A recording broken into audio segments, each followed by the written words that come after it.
Wendy Morton. Thank you, Madam Deputy Speaker. I rise today to speak in the Crime and Policing Bill to the Lord's Amendments, a piece of legislation that I have spoken previously on, but today I want to specifically focus on Lord's Amendments 6, 10 and 11 and to urge ministers to accept these amendments.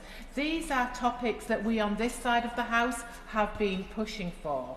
And the amendments that we are looking at and considering today stem from the other place, specifically around fly tipping and littering. Both of these, I know, are issues that are not just in my inbox, but in the inboxes on members on both sides of this House. They're issues that affect our residents day in, day out. Of course, for those of us in the West Midlands, on the edge of Birmingham, where there are the bin strikes, thanks to the Labour-run council, fly tipping is an even greater scourge these days than before. As I've said, Madam Deputy, this is not the first time I've spoken on these topics. I spoke at second reading on this legislation too. But I want to take the opportunity today to just briefly set out why I speak on these topics and why I urge the Minister to support what I consider to be very pragmatic, practical but much needed measures as set out in these amendments. We know that fly tipping blights our streets, our countryside and our green spaces.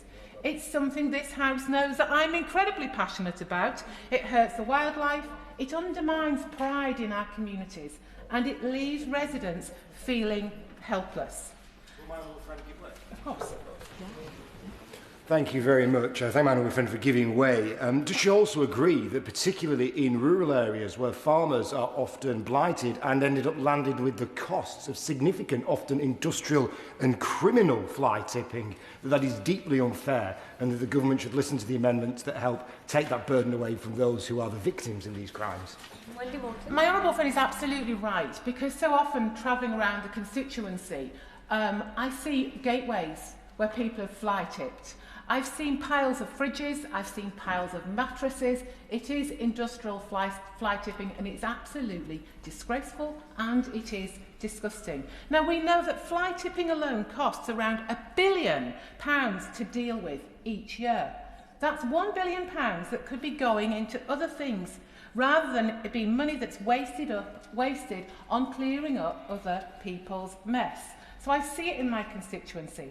I have to say, I also see, and I want to acknowledge, the brilliant work done by so many locally based volunteer groups to tackle the blight on our doorsteps. I also want to acknowledge the work of Conservative-run Walsall Council, who have taken very much a zero-tolerance approach, investing in enforcement, expanding CCTV, issuing fines, and working with the police to seize vehicles linked to fly tipping. Would you give way? Of course. Would you accept that in many instances action is not taken because of the fear of violence, because much of this tipping now is done by criminal gangs who will stop at nothing because it's a very profitable industry, so that people like the Environment Agency and even sometimes local councils and police do not take the action which is required, leading to the huge accumulations of waste? The Honourable Gentleman is so right. I mean, people might think, here I am as a Member of Parliament standing talking about something as simple as litter or fly tipping. But it is criminal. It's criminal activity. It's costing the taxpayer, it's costing wildlife, and it's costing our communities. And it does need some really strong action, enforcement and deterrence to stop this scourge.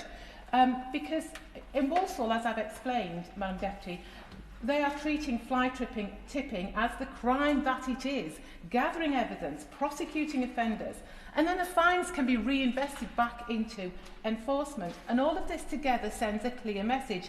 If you treat our streets as a litter bin, there will be consequences. And that's why I recommend or push, promote and welcome the amendments today that introduce penalty points for those convicted of fly tipping offences, because we must be clear, if you use a vehicle to commit this crime, there will be real consequences. Amendments that allow vehicles to be seized are a welcome further measure. If we remove the means by which this crime is committed, we strike at the heart of the problem. It's no longer enough to tinker around the edges. We need to see strong action. Enforcement is key, but so too is deterrence. That's why I've long argued for stronger action on littering from vehicles, including penalty points on people's driving licences. If people know there are real consequences, behaviour will change. Because ultimately this is about respect. Respect for our communities, for our environment, and for the people who take pride in the place where they live. These are the people that make this country a great place to live in. So for their sakes, Madam Deputy, I urge the Minister to listen, to engage, to take action, to take the opportunity to strengthen this bill so that actions do once again have real consequences. I just want to end with a slogan from Keep Britain Tidy. Some people in here might remember it. It was called "Don't be a tosser." So I urge the government, don't toss this matter to one side. Take some firm action, please.